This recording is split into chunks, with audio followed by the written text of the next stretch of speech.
저희 은혜와 진리 장로교회는 복음으로 세상을 변화시키자는 교회의 비전 아래 세워진 주님만을 섬기는 아름다운 교회입니다. 주일 예배 말씀은 구본진 목사님이십니다. 설교 말씀을 들으시는 중에 하나님의 풍성하신 은혜가 함께 하시길 바랍니다. 우리 신앙생활을 개인 혼자 하는 것이 아니고 우리 여러 사람들이 같이 모여서 연합을 해서 공동체를 이루어서 신앙생활을 하게 되어집니다. 그래서 이 하나님의 교회, 우리가 혼자 예배를 드릴 수도 있어요. 물론 혼자 드린다고 해서 예배가 안 되는 건 아니죠. 그렇지만 우리 같이 예배를 드릴 때 다 같이 회중들이 모여서 하나님을 예배하고 또 그 은혜를 우리가 함께 나누게 되어 있습니다. 그래서 같이 한 교회를 섬기는 가운데서 교회는 그 교회가 갖고 있는 독특한 영적 토양이 생겨나게 되어집니다. 영적인 칼라들이 서로 비슷하니까 그런 교회를 같이 섬기고 서로 봉사하고 연합하는 가운데 우리만이 갖는, 그렇다고 뭐 틀리고 달라졌다는 것이 아니라 독특한 우리 교회가 갖고 있는 영적인 특성들을 나타내게 되어진다 이 말씀이죠. 근데 거기에 이제 새로운 그 성도들이 오셔가지고 또 연합을 하게 되어지면 그분도 처음에는 잘 모르다가도 이제 뿌리를 내리기 시작하면 그 토양 속에서 양분을 받아가지고 점점 비슷한 모습으로 똑같진 않아도 같은 특성을 나누는 그런 성도님으로서 이렇게 영적인 성장을 이뤄가게 되어지는 것입니다. 근데 이제 현대로 오면서 사람들이 다른 사람에 대해서 굉장히 무관심한 그런 태도를 갖게 되어져요. 나는 다른 사람으로부터 그렇게 바도당하고 싶지 않다. 나 또한 다른 사람의 사생활에 그렇게 지나치게 간섭하고 싶지 않다. 이런 생각, 아주 신사적인 이런 생각을 가지고 있는 사람들이 참 많이 있지 않습니까? 근데 생명력이 왕성한 교회를 보면 성도들 가운데의 이 관계가 굉장히 끈끈합니다. 성도들 사이의 그 관계가 벽이 없고 굉장히 친밀하다 이런 말씀이죠. 그런 역사가 이루어졌던 교회를 우리가 어디서 찾을 수가 있느냐 하면 초대교회, 예루살렘 교회를 생각할 수가 있어요. 예루살렘에 성령이 오순절날 임하자 성령의 강림을 통해서 교회가 세워지게 되죠. 그리고 그때 세워졌던 교회의 성도들은 서로 모일 힘썼습니다. 그래서 이 성경 말씀을 보면 그들이 날마다 성전에 모였다. 날마다였어요. 날마다. 그리고 집에서는 떡을 떼고 또 서로 교제하고 사도들이 가르침을 받아 기도하고 또 말씀을 나누고 떡을 떼고 교제하는 이런 일들이 계속 날마다 이루어졌죠. 날마다. 그래서 얼마나 이 사람들이 영적으로 아주 그 관계가 깊었는지를 성경에서 말씀을 하고 있어요. 근데 그렇게 관계가 깊어지다 보니까 나중에 어디까지 나가게 되느냐 하면 이 사람들이 자기에 있는 물건을 팔아가지고 서로 통용을 하게 되었습니다. 그러니까 공산주의 사상이 사실은 그걸 모델로 한 거죠. 우리가 내 것 있고 없이 그냥 다 같이 그냥 한꺼번에 나눠 쓰자. 근데 그것은 인위적인 방법으로 남의 걸 강탈해서는 안 되는 거예요. 공산주의를 그렇게 인위적으로 만드는 거죠. 부르주아 계급을 타파해서 뺏어가지고 나누자는 것인데 그렇게 해서는 안 되는 거죠. 만약에 정말 은혜가 넘치는 가운데에서 그런 일들이 저절로 이루어졌다고 한다면 거의 정말 그 모습은 굉장히 이상적인 모습이 아니겠습니까? 근데 초대교회에 은혜가 넘치고 친밀해지다 보니까 거기까지 나가게 됐어요. 물론 우리가 2000년이 지나고 난 이 현대 교회에서 생활이 복잡하고 살아가는 모습이 다 다른 가운데서 우리가 이 초대교회 예루살렘 교회의 모습처럼 우리가 흉내를 낸다는 건 어렵습니다. 꼭 그렇게 되어야만 되는 것도 아니에요. 자발적으로 그렇게 되어진다면 뭐 갈 수 있겠습니다만 우리가 그것을 목표하지는 않습니다. 성경에서도 그렇게 살아라 한 적은 없어요. 성경에서 가리키는 바는 아니에요. 그것은 그저 그 성도들이 은혜가 넘쳐나다 보니까 자발적으로 이렇게 이루어졌던 것이죠. 우리가 거기까지는 나가지 못한다 할지라도 서로가 우리가 주 안에서 깊은 관계를 나누고 서로에게 좋은 영향력을 주는 이런 관계로 서로가 서로를 세워가는 것은 굉장히 중요하다 이런 말씀이에요. 오늘날 우리 교회의 현대교인들은 뭐 우리 교회에도 그럴 수가 있겠지만 말이죠. 서로 사람이 다른 사람과 어떻게 교제하는가에 대한 이 스킬이 부족해요. 또 여기에 어떤 관계 설정이 정상적이지 않고 건강하지 못한 경우들이 있습니다. 그냥 다른 사람이 나의 삶을 받아하는 거 싫고 나도 저 사람 받아하는 거 싫고 이런 식으로 생각하면서 아주 신사적으로 가려고 그런다 말씀이죠. 그런데 그런 가운데 어떤 부작용이 있느냐면 사람이 다 외롭습니다. 자, 사람이 이렇게 많은데 현대 얼마나 많은 사람이 살고 있습니까마는 그러면서도 그 대중 속에 고독을 경험할 수밖에 없는 것이 현대의 삶이고 그것이 세상 속에서 그렇다고 한다면 이해가 될 수 있지만 교회 안에까지 들어온 그 사람들이 성도들이 서로 교제하는 폭이 좁고 벽이 있고 관계가 너무나 소원해서 멀어서 그렇게 외로움을 느낀다고 한다면 이것은 문제가 되어진다는 말씀이에요. 오늘 우리가 잠언서 27장에 있는 이 말씀을 생각하는 가운데 성도들이 맺어야 할 관계가 어떤 관계인가를 오늘 이 잠언서 27장을 통해서 말씀을 함께 상고하고자 합니다. 아주 중요한 말씀이 여기 나와요. 아주 중요한 말씀입니다. 잠언이 귀한 말씀이 다 있지만은 그 중에서도 저는 이 잠언 21장의 특별히 17절 말씀 굉장히 우리에게 던져주는 인사이트, 굉장히 깊은 깨달음을 우리에게 던져주고 있는데요. 17절 말씀을 제가 다시 한번 읽어보도록 하겠습니다. 철이 철을 날카롭게 하는 것 같이 사람이 그 친구의 얼굴을 빛나게 하느니라. 아주 중대한 말씀입니다.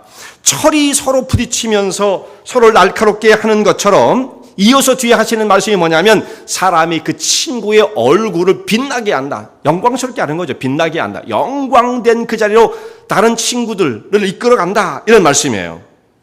정말 이 말씀 위대한 말씀입니다. 기독교적 가치를 이렇게 선명하게 드러내고 있는 말씀 흔하지 않은 거죠. 물론 이 말씀은 교리적으로 하나님 또 그의 아들 그리스도 성령의 역사 이런 어떤 교리적인 것을 설명하는 것이 아니라 교회 안에 들어와 있는 성도들의 관계와 크리스찬의 라이프가 어떻게 되어야 하는가라고 하는 굉장히 중요한 기독교적인 가치를 우리에게 가르쳐주는 너무너무 중요한 말씀이에요. 이 말씀이 무슨 뜻입니까? 철이 철을 날카롭게 하듯이 서로 부딪히면서 날을 갈아주는 거죠. 그러면 무뎌졌던 날이 말이죠. 날이 샤프하게 서가지고 이거 뭔가를 쓸 수 있는 그런 도구가 되어지는 것입니다. 자꾸 쓰다 보면 철이 이게 무뎌지잖아요. 칼이 무뎌지지 않습니까? 이 철을 그 칼이라고 생각하면 돼요. 칼. 우리가 이제 부엌에서 막 요리를 하다가 철이 그 칼이 무뎌지면 어떻게 합니까? 옆에 칼 가는 기계가 요즘 집안마다 다 있잖아요. 어떻게 합니까? 이렇게 쑥쑥 앞으로 문질러면 되잖아요. 이렇게 왔다 갔다. 그러면 그 사이에 이렇게 그 날들이 이렇게 원처럼 이렇게 묶여 있는 거기에 날을 대고 이렇게 갈면 칼이 날카로워지지 않습니까? 요즘 우리가 다 그걸 하면서 산단 말씀이에요. 철이 서로 부딪히게 될 때 깎여지면서 날이 서게 되어지는 것입니다. 그런 것처럼 그리스도 안에서 우리 성도들이 서로가 이런 관계, 그럼 일종의 약간 부딪힘이 전제되는 거죠. 부딪힘. 마찰을 전제하고 있는 거죠. 깊은 교제를 전제하고 있는 거죠. 너는 너고 나는 나고 서로 바도하지 말자. 이렇게 되면 안 되는 겁니다. 이게 긴밀한 관계, 날이 서는 부딪히는 관계 이런 것들을 통해서 성도들이 어디를 향해서 가게 되어지냐면 서로가 세워지는, 그래서 우리가 모난 부분들이 깎여지고 서로 세워지는 발전적이고 창조적인 곳으로 우리가 함께 나아가는 이런 관계를 오늘 이 말씀을 통해서 우리에게 말씀해주고 있는 것입니다. 근데 많은 사람들 가운데 나는 누구도 바도하지 않고 다른 사람이 나를 바도하는 거 나 이거 싫어 하는 사람들이 상당히 많지 않습니까? 나는 정말 젠틀하게 깔끔하게 내 처신 잘 해가면서 살아가면 되는 거지 누가 나를 간섭하는 것도 싫고 나는 또 다른 사람 바도하고 간섭하는 거 절대로 그런 거 못합니다 라고 생각하면서 살아가는 사람이 있지 않습니까? 그러면 그런 사람 어떻게 되겠어요? 완전히 혼자 사는 거죠. 혼자 사는 건데, 그런데 그 사람이 실상을 보면 정말 그렇게 되느냐? 실상이 그 사람이 혼자 이렇게 자기 혼자 살 수 있는 그 길이 있느냐? 사실은 그렇지 않습니다. 이게 다 혼자의 생각에 불과한 거죠. 나는 다른 사람으로부터 받아받기 싫다. 아주 이게 개인주의적인 그런 생각을 갖고 있는 분들이 여러분들도 상당히 많으실 거예요. 현대인들 다 그래요. 현대인들은 나는 다른 사람을 방해하고 싶지 않다. 괜히 괴롭히고 싶지 않다. 간섭하고 싶지 않다. 그거 다 그런 생각을 갖고 있죠. 그러니 내 삶도 간섭하지 말아라. 그런 거 아니겠어요? 나도 당하고 싶지 않다. 이런 거 아니겠습니까? 그런데 이게 말이죠. 사실상은 이루어지질 않습니다. 왜냐하면 내가 의도적으로 어떤 사람이 말이죠. 다른 사람을 막 막 쫓아다니는 사람 뭐라고 그래? 스토커라고 그래, 스토커. 막 그 사람 가는 데마다 그냥 끝까지 쫓아가지고 바도를 한다면, 물론 이건 엄청난 문제죠. 이게 범죄 행위죠, 그런 것은. 우리가 그렇게 하지 않는다 할지라도 나는 여기서 정말 거리를 두고 자기 혼자 가만히 고고하게 젠틀하게 사람을 사는 것처럼 보여도 이 사람은요, 누군가를 바도하고 있는 것입니다. 안 그렇게 생각하십니까? 여러분도 지금 누군가를 엄청나게 바도하고 있는 거예요. 왜 그렇습니까? 지금 내가 그런 의도를 갖지 않았다 할지라도 나의 말하는 말투와 행동하는 행동의 모습과 내가 품고 있는 가치관과 이런 것들이 말이죠, 다른 사람에게 비춰질 때 결국은 그 사람의 삶을 바도하는 거예요. 모든 사람이 여러분을 다 수용해주고 저 사람은 오라, 확실해, 다 좋아, 이렇게만 받아들일 줄 아십니까? 그 사람의 행동하는 모습 마음이 안 드는 게 얼마나 많아요. 그럼 내가 직접적으로 의도적으로 그 사람을 바도하지 않았어도 결국은 우리가 다 그런 부딪힘 속에 살아갈 수밖에 없는 겁니다. 특별히 이렇게 고고하게 나는 절대 다른 사람 바도하지 않아, 이런 라이프 스타일이 얼마나 다른 사람을 바도하는 줄 아세요? 네. 그런 거예요. 다 자신의 행동이 옳은 것처럼 보여지고 나는 정상적이고 바르고 젠틀하고 이만하면 된다고 생각하는 이 생각이 얼마나 위험한지 모릅니다. 그러니까 결국 우리가 말이죠, 나 혼자 정말 이 세상을 떠나가지고 무인도 가서 혼자 텐트 치고 산다면 그러면 뭐 할 수 없죠.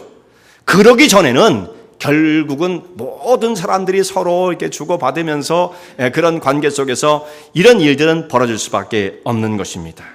그러니까 오늘 이 말씀, 철이 철을 날카롭게 한다는 이 말씀을 좀 잘 생각하고 깊이 있게 생각하고 이 말씀을 들여다봐야 하는 것입니다. 바도하기 싫어, 난 바도당하기 싫어, 이런 사람일수록 오늘 이 말씀을 잘 생각하실 수 있길 바라고요. 결국은 그런 모든 사람이 다 우리의 모습이에요. 결국 우리의 모습입니다.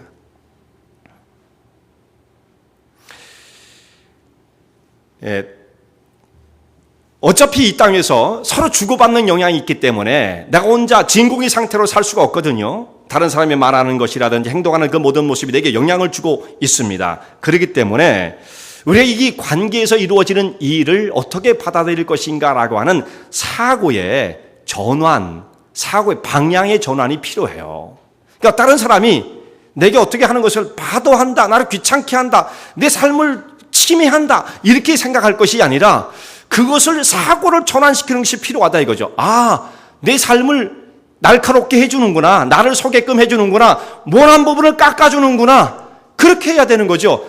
깎아내리는 것과 깎아주는 건 다른 것입니다. 나를 세워주는 것, 그것은 가치 있게 사람을 새롭게 세워주는 것이고, 깎아내리는 건 그건 아니죠. 깎아내리는 사람도 있어요, 또 잘못하면. 그렇게 되어서는 안 되겠습니다만 서로에게 건설적으로 그렇게 세워주는 것은 정말 의미가 있다, 이런 말씀이에요. 오늘 성경 말씀을 그 말씀하는 바 의도를 깊이 묵상하고 정말 이게 우리의 삶 속에 잘 적용하는 것 굉장히 중요한 일입니다. 근데 이 깎여지는 과정, 마찰이 일어날 때 어떤 일이 벌어지겠습니까? 결국은 힘든 겁니다. 내 자신이 힘든 거예요. 가만히 있을 수는 없잖아요. 자기 것이 깎여지는데 어떻게 아무런 반응이 없을 수가 있겠습니까? 힘든 거죠. 그런 과정은 내게 아픔을 줘요. 때로는 자존심이 상하게끔 만들게 되어집니다. 그런데 기분 나쁠 수 있죠. 그렇지만 이것을 잘 우리가 소화시켜 나가면 발전적으로 나갈 수가 있다, 이런 말씀이에요. 멀리 떨어져 가지고 서로에게 그냥 멀뚱멀뚱 바라만 보고 있으면 서로에게 아무런 도움을 주지 못하는 것입니다. 부딪힘이 있지만 이것을 통해서 서로 헐어내고 그 사람을 그저 파괴시키는 것이 아니라 오히려 다른 사람을 세워주는 역사를 이룰 수가 있다. 그래서 이 사고의 방향, 이 전환이 돼야 한다, 이런 말씀이죠. 그러니까 좀 기분이 나쁘더라도 어떤 주변에 있는 사람들이 그 행동하는 모습, 나에게 전하는 이야기들, 이런 거 좀 기분 나쁘더라도 어떻게 그걸 잘 받아들일 것인가 하는 것이 굉장히 중요한 것입니다. 그렇게 되어지면 발전이 이루어져요. 그러면 내 심령 속에 모난 부분들 뾰쭉뾰쭉 튀어나와가지고 그거 좋지 않은 것들이 다 깎여져 나가게 되어지는 것입니다. 자, 그런데 이렇게 되기 위해서는 우리 마음의 상태가 굉장히 중요해요. 준비가 되어 있어야 돼요. 준비가 되어 있어야 됩니다. 근데 어떤 사람들은 다른 사람이 자기에게 무언가를 지적해 주는 것을 전혀 듣지 못하는 사람이 있죠. 예, 참지 못하는 사람이 있어요. 누군가가 나에게 좀 이런 것 같아요. 조심스럽게 얘기하겠죠. 얘기를 할 때도 뭐 당신이 틀렸어 그렇게 하겠습니까? 조심스럽게 내가 생각하기에는 좀 이런 것 같아요. 이렇게 얘기해도 자기 듣기에 이게 기분 나쁘면 말이죠. 이게 어떻게 받아들입니까? 참지 못하는 사람이 있어요. 굉장히 불같이 화를 내고 그냥 관계가 한 번에 그냥 끊어져 버리고 악화되어지는 이런 경우들을 종종 만나지 않습니까? 그래서 다른 사람이 자기에 대해서 말하는 것을 뭐 평가라든지 뭐 평가 당하는 거 좋은 건 아니겠습니다만 지적을 당한다든지 이런 것을 참지 못하는 사람들이 얼마나 많이 있습니까? 그래서 누군가 뭐라고 딱 얘기해 주면 막 속이 벌벌 막 끓는 사람 있잖아요. 그렇게 해서 누군가의 말을 잘 듣지 못하는 사람, 그래서 속이 좁은 그런 사람들을 우리가 뭐라고 얘기를 합니까? 꼭 못 닮았다고 그러죠. 그 사람이 밴댕이 속 닮았다. 근데 오리지널로 말하면 밴댕이 소갈딱지라고 그러죠. 소갈딱지라고. 한국말은 좀 거친 데가 있어요. 왜 그런 말이 붙었느냐? 밴댕이 소갈딱지다.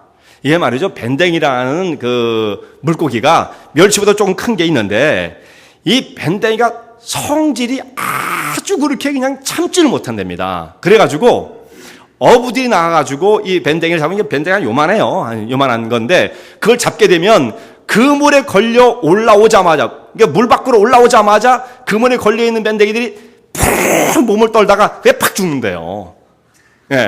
그래가지고 참지를 못하는 거죠. 아마 바닷가에 사시는 분들은 그걸 뭐 잘 아실 거예요. 뭐 저기 마산에서 오신 분, 저기 뭐 청원에서 오신 분, 부산에서 오신 분들, 자갈치 시장 출신들 잘 아실 거 아니에요. 부르르 떨다가 딱 죽는다는 거죠. 그러니까 밴댕이가 살아있는 모습을 보는 사람은 누구냐? 어부밖에 없다는 거죠. 일반인들은 그 살아있는 모습을 볼 수가 없다는 거예요. 뭐 회 안 된다는 밴댕이는. 그만큼 그 참을 줄 모르는 그 성격을 가진 사람을 밴댕이 속 닮았다. 그렇게 말을 하지 않습니까? 그래서 어떤 사람은 정말 그 조금의 자극을 주지 못하는 사람이 있어요. 그러면 어떻게 되겠습니까? 그 사람이 어떻게 변할 수가 있겠어요? 근데 어떤 경우는 정말 그 사람의 성격을 알기 때문에 전혀 아무 말도 못하는 사람이 있어요. 그래서 그거 어떻게 좀 말려야 되지 않아요? 그럼 그런 얘기 했다면 그 사람이 그냥 뒤로 넘어간다는 거예요. 뒤로 넘어가. 밴댕이죠. 푸르 떨다가 뒤로 넘어가는 거예요. 이런 사람이 있다 이거예요. 저렇게 내버리면 안 되잖아요. 말을 못해 식구들이요. 왜? 그 사람은 성격을 알기 때문에 그 말을 하는 순간 듣고 푸르르 떨다가 뒤로 넘어가니까 이거 어떻게 할 수가 없는 거예요. 물고기는 그렇다 치더라도 우리가 사람이 이렇게 대해서는 정말 아주 곤란하지 않겠습니까? 이래가지고 우리가 그 영혼은 변할 수가 없습니다. 변할 수가 없어요. 사람이 좀 누군가로부터 그런 이야기를 듣는 것, 그래서 프레셔를 받는 것, 스트레스를 받는 것, 이것들이 나쁜 게 아니에요. 오늘 스트레스는 현대인들의 스트레스는 다 나쁜 걸로 생각하지만 여러분 스트레스가 없으면 그건 안 됩니다. 적당한 스트레스를 가져야만 사람이 건강하게 살 수가 있어요. 발전적으로 살 수가 있습니다. 날마다 이게 움직이면서 사는 거죠. 스트레스가 없으면 사람은 절대 자기의 능력을 발휘하지 않아요. 누군가 감시하고 감독을 하고 지휘를 하고 이끌어가는 그런 프레셔가 느껴져야 그 사람이 비로소 일하기 시작하지. 그냥 알아서 해보세요. 해보세요. 그래가지고 하는 사람 없어요. 프레셔가 느껴져야. 아이들이 학교에서 시험을 봐야 공부를 하지. 시험 안 보면 성적 안 주면 아무도 공부 안 합니다. 그런 것처럼 프레셔가 필요한 거죠. 그래야만 사람이 또 건강도 유지할 수 있죠. 지나친 스트레스가 아니라고 한다면 필요한 것입니다. 그래서 나라들을 보면 말이에요. 적당한 그런 프레셔 또는 경쟁 관계 속에 있는 그런 사회를 구성하고 있는 나라가 발전할 수밖에 없어요. 그냥 그 주로 말이죠. 경쟁 구도가 되어 있지 않고 너무나 좋은 환경 속에 사는 사람들은 그 나라가 발전하지 못합니다. 특별히 이게 수렵을 해서 먹고 사는 사람 있잖아요. 상당 기간 동안 아프리카 같은 지역은 자원이 얼마나 많습니까? 나가면 맨 바나나고 말이죠. 그냥 따먹으면 되는 거예요. 농사 지을 필요가 없잖아요. 그냥 그런 데에 대한 프레셔를 느끼지 않는 거예요. 그냥 나가서 얼마든지 짐승 잡아먹고 맨 짐승이니까 그리고 바나나 따먹고 살면 생존에 지장이 없다라고 생각하는 사람들은 열심히 일할 생각을 하지 않죠.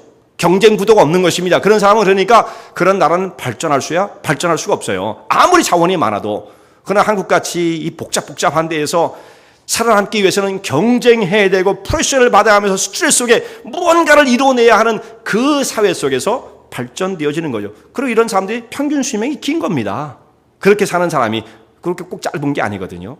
그래서 적당한 프레셔는 필요하다 이런 말씀이죠. 이렇게 철과 철이 서로를 날카롭게 하는 것은 서로 간에 이런 마찰이 때로는 부딪힘이 일어나는 거예요. 근데 이것은 파괴적인 것이 아닙니다.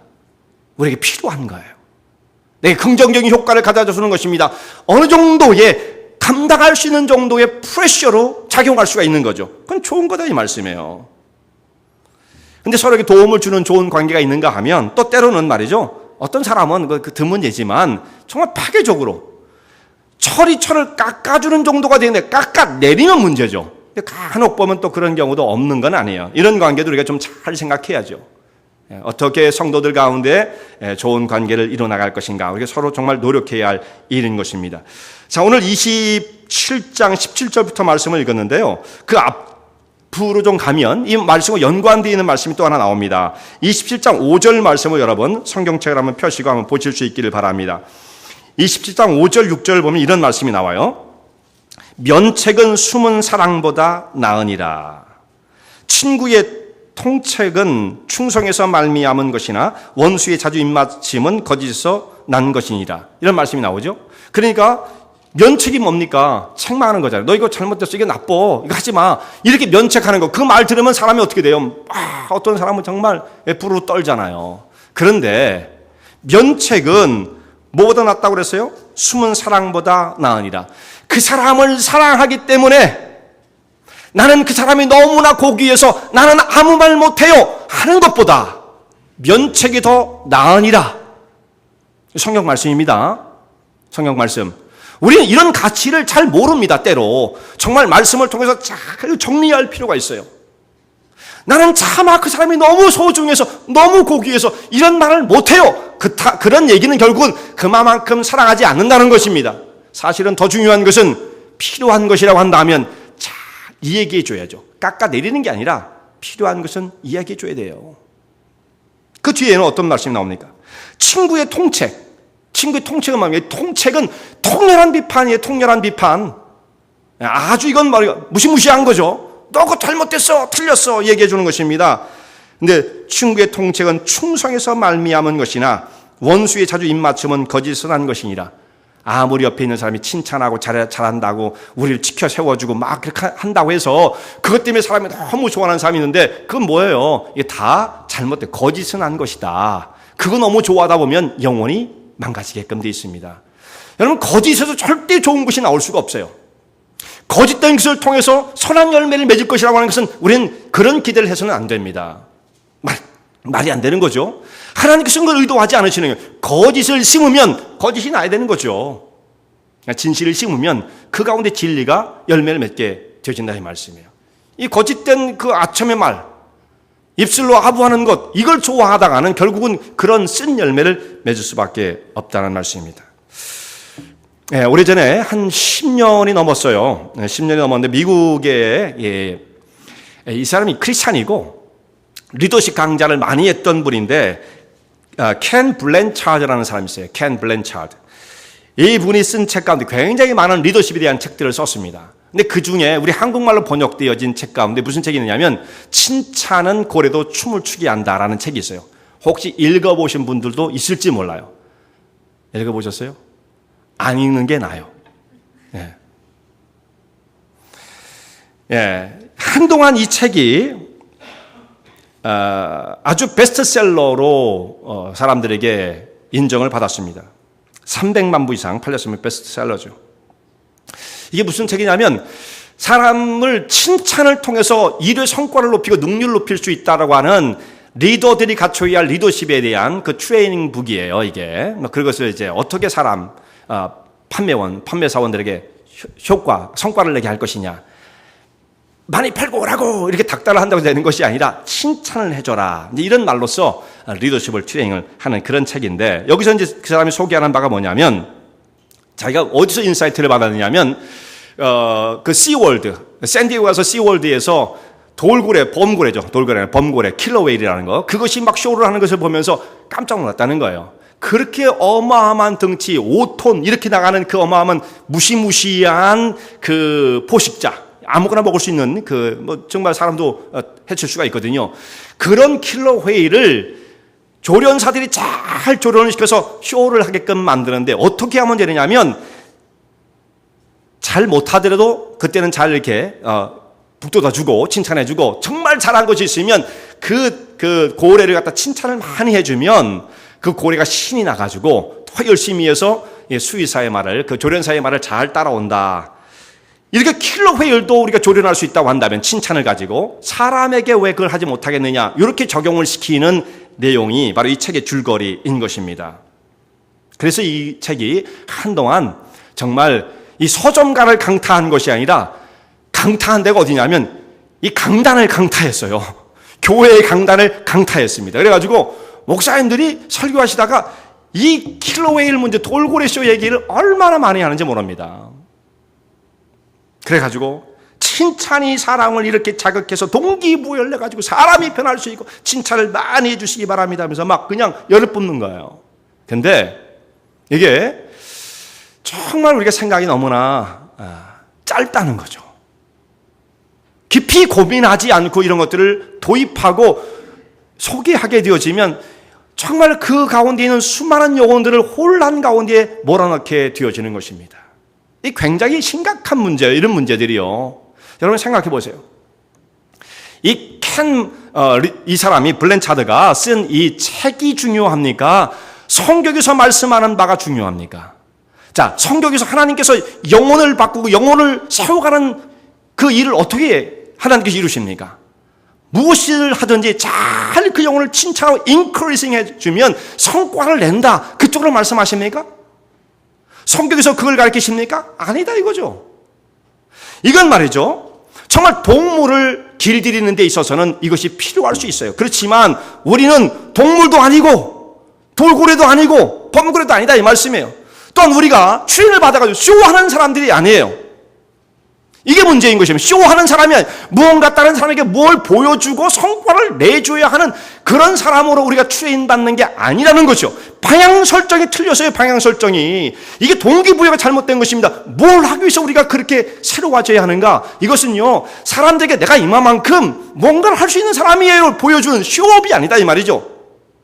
코미디를 하고 쇼를 하기 위해서 우리가 변화되어낸 것이 아니라 이렇게 우리가 새로워지고 날이 깎여져서 새롭게 되어지는 것은 하나님의 거룩하신 아들인 예수 그리스도의 그 형상을 닮아가는 것이 우리의 영적인 목표죠.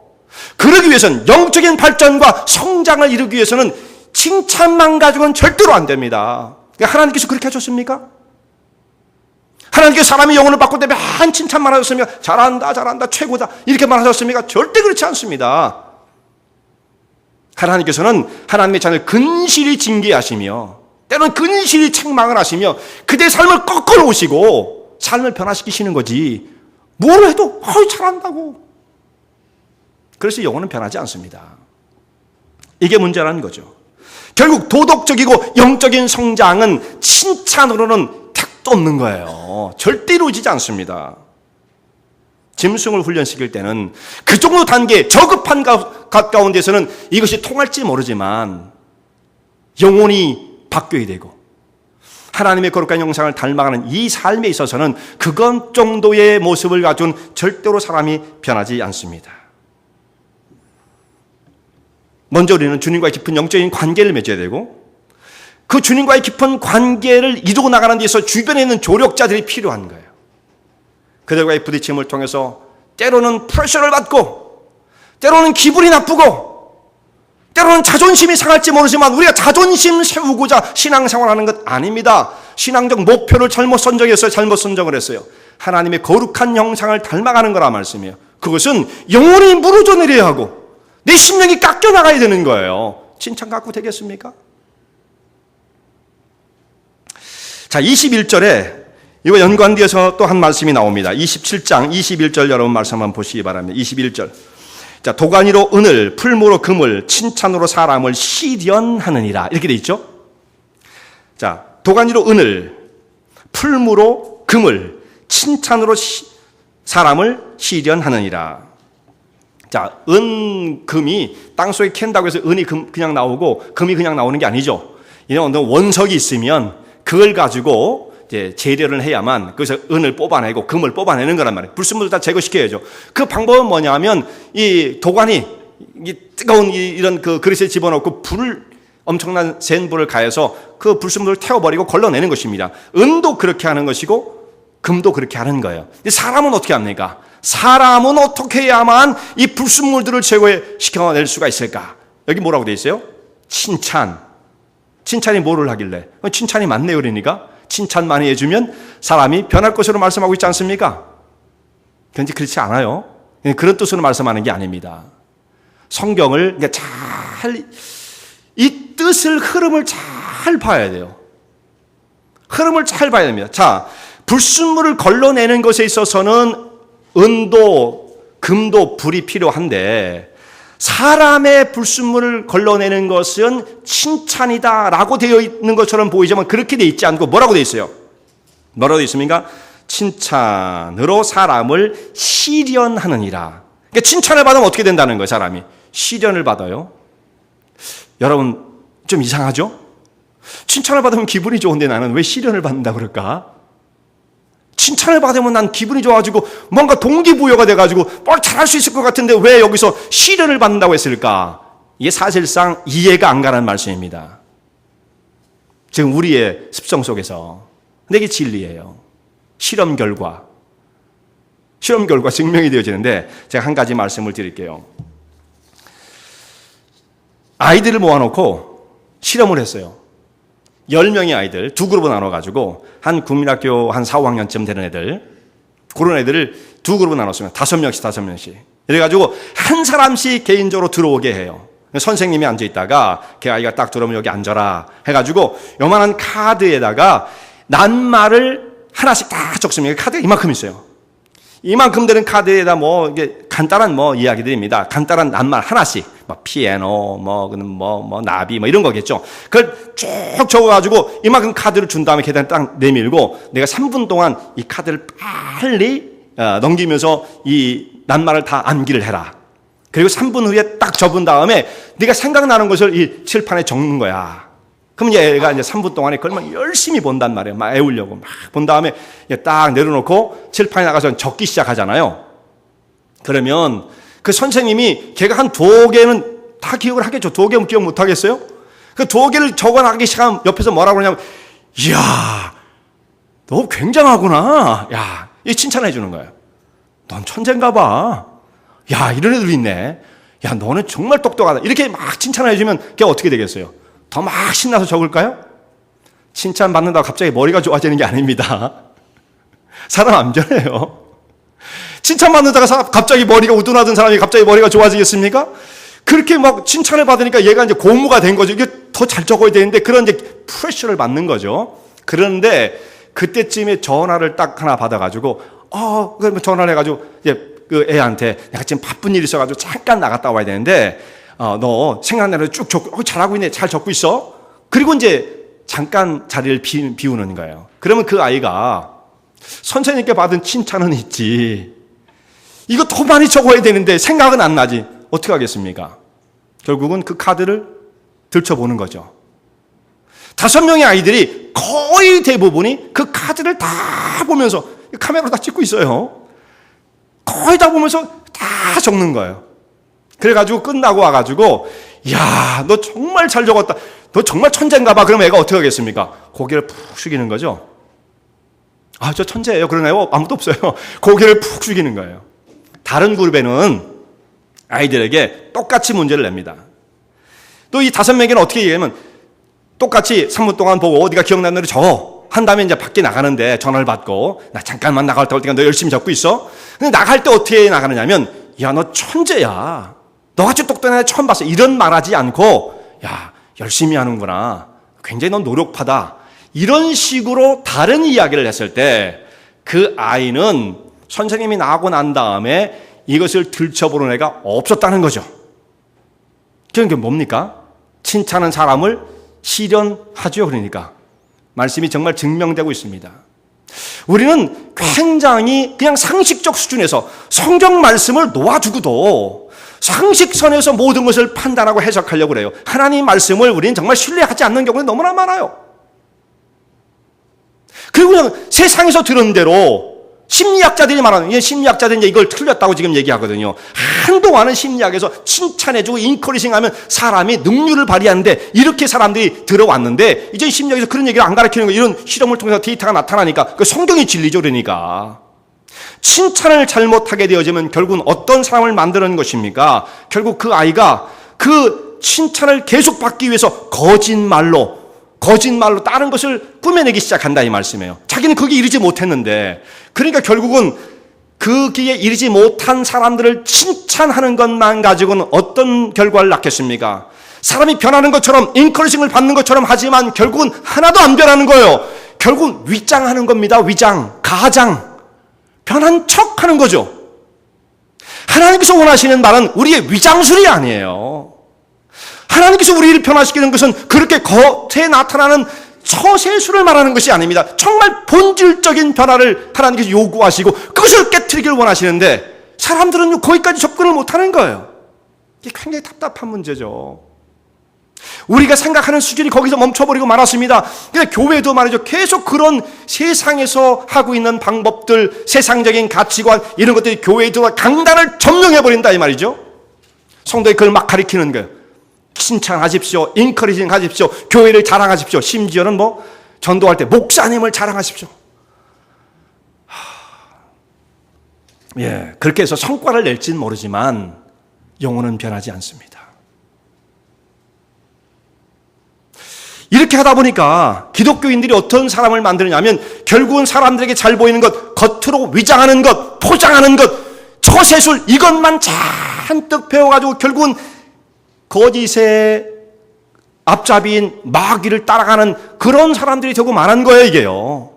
여러분, 성도 여러분, 우리가 이 땅에서 무슨 성과를 내야 되는 것이 결코 아닌 것입니다. 사람들에게 인정받아야 되는 것이 결코 아닌 것입니다. 사람에게 칭찬받아야 되는 것이 아닙니다. 우리는 좀 더 본질적인 문제에 대해서 집착을 해야죠. 오늘 우리를 향하신 하나님의 선하신 뜻이 무엇인가? 내 영혼을 어떻게 바꾸기를 원하시는가? 정말 때로는 자존심이 상하고 고통스럽지만 이와 같은 문제를 통해서 내 영혼을 때로는 깨부수시고 뒤틀어 놓으시고 고민을 하게 만드시며 진리 가운데로 나아가게 하시는 그 하나님을 만나야 된다 이 말씀이에요. 그게 신앙의 길이에요. 맨날 할렐루야만 부른다고 그 사람이 신앙 좋은 것이 아닙니다.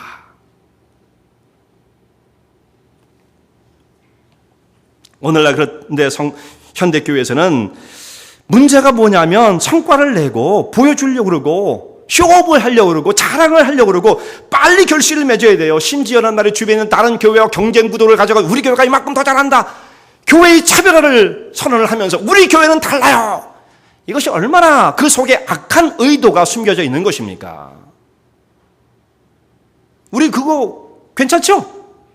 그거 왜 괜찮으냐면 그렇게 말하는 것에 우리는 익숙해 있기 때문이에요. 뭐가 잘못됐는데요? 만약에 여러분들이 그렇게 생각하신다면 그건 문제인 겁니다. 지금 우리의 모든 가치관이 뒤틀린 거죠. 세계 속에 우리가 뭔가를 잘하는 것을 보여주고 성과를 내고자 하는 것이 아니다 이 말. 그렇게 되어지면 결국은 하나님 나라 그 본질은 망가지는 거예요. 하나님께 이루시고자 원하시는 진정한 하나님의 뜻은 다 버린 바 되어지고 그냥 껍데기만 붙잡고 사는 것입니다. 이건 진짜 문제죠. 오늘 이 철과 철이 나를 날카롭게 한다는 말씀이 이런 진리가 들리는지 여러분 생각하지 못하셨을 거예요. 깊이 생각을 해야 합니다. 그저 교회에 왔다 갔다 하는 것 갖고는 우리 영혼은 절대 변하지 않습니다. 때로는 아픔이 들어올 수도 있는 것이고 그 심령에 구멍이 나야 되는 거예요. 구멍이.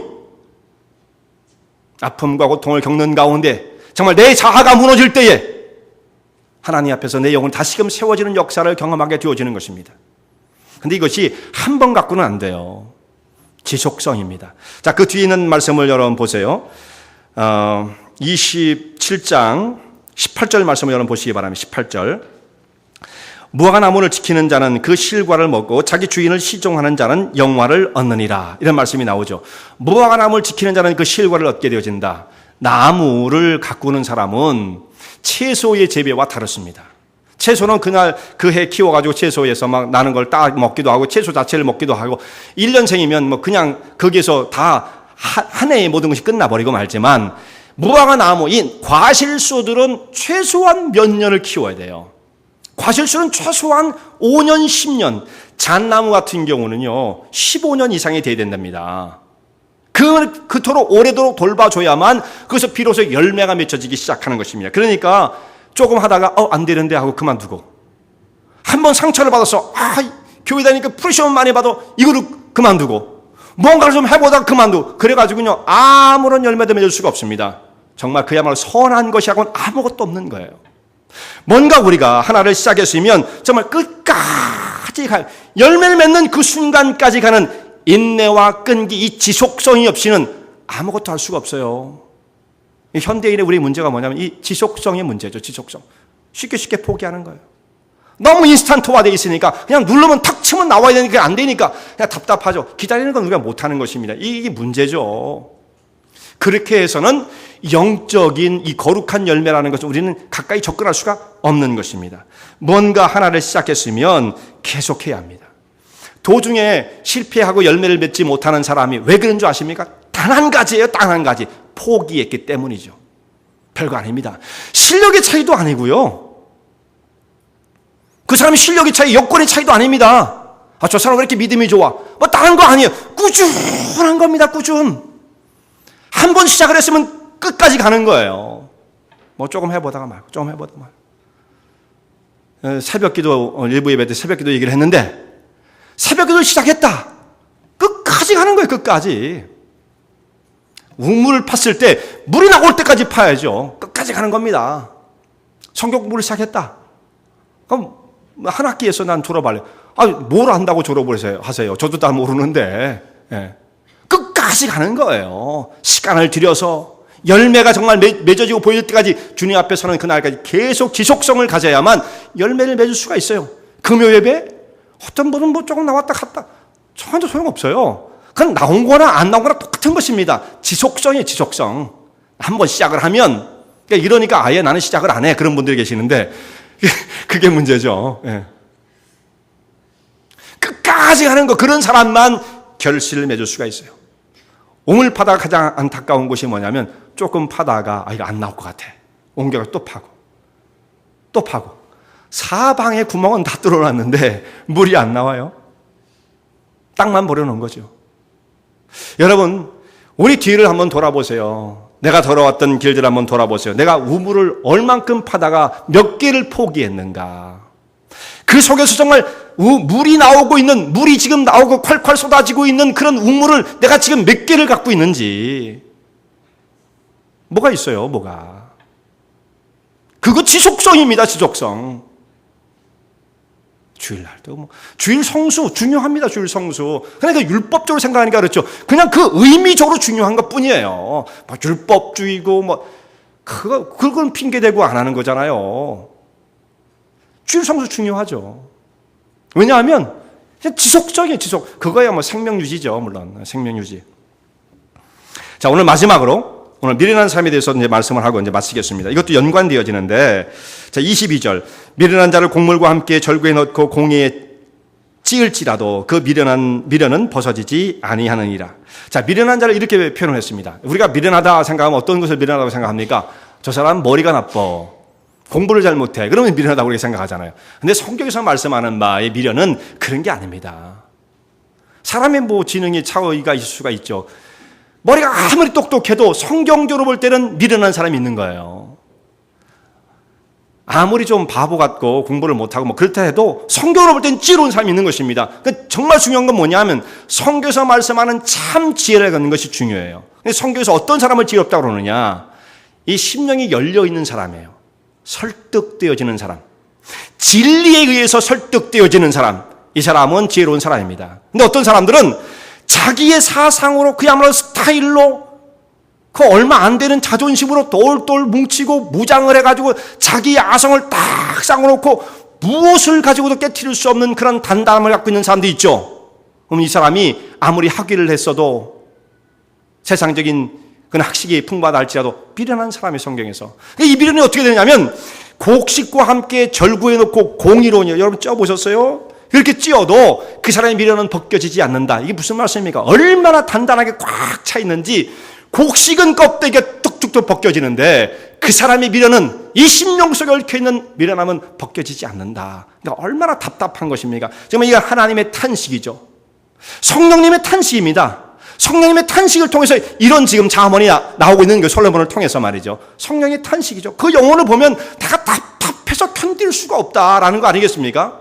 무엇을 이렇게 지키고자 하느냐? 너의 자존심, 너의 미련함, 너의 가치관, 그걸 깨트려 버려야 거기서 금이 나고 거기서 틈이 벌어지고 심령의 문이 열려야 하나님의 진리의 말씀이 우리의 심령을 장악하기 시작하죠.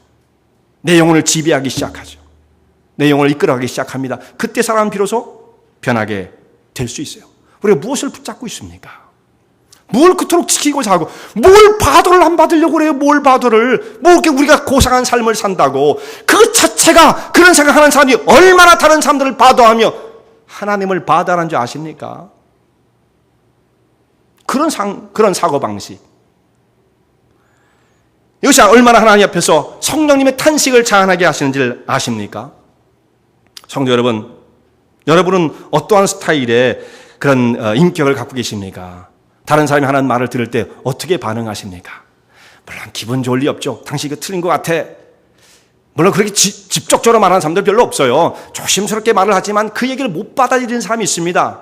그런데 그걸 참고 우리 방향전환을 해야 된다고 하지 않았습니까? 받아들이는 거예요. 아, 내가 뭔가 문제가 있구나. 이게 뭘까?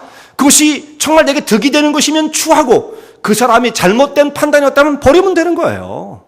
그러면 되는 거예요. 그 사람의 판단이 다 옳은 건 아니잖아요. 그러니까 정말 잘 지적해 준 것이라면 내가 취하고 맞아, 내 영혼이 이 부분이 한번 깎여 나가야 돼. 그걸 수용을 하고 그 사람이 잘못 판단한 것이라면 그분이 좀 착각을 했구나. 또 그런 마음으로 용서를 해주면 된다 이 말씀이죠. 그렇게 되어지면 이와 같은 백성들은 정말 주님이 예비하신 진리의 길을 향해서 지혜 넘치는 풍성한 삶을 향해서 나아가게 되어지는 것입니다. 사람이 풍요롭다는 것은 절대로 말이죠. 돈 가진 것 갖고 풍요롭지 않습니다.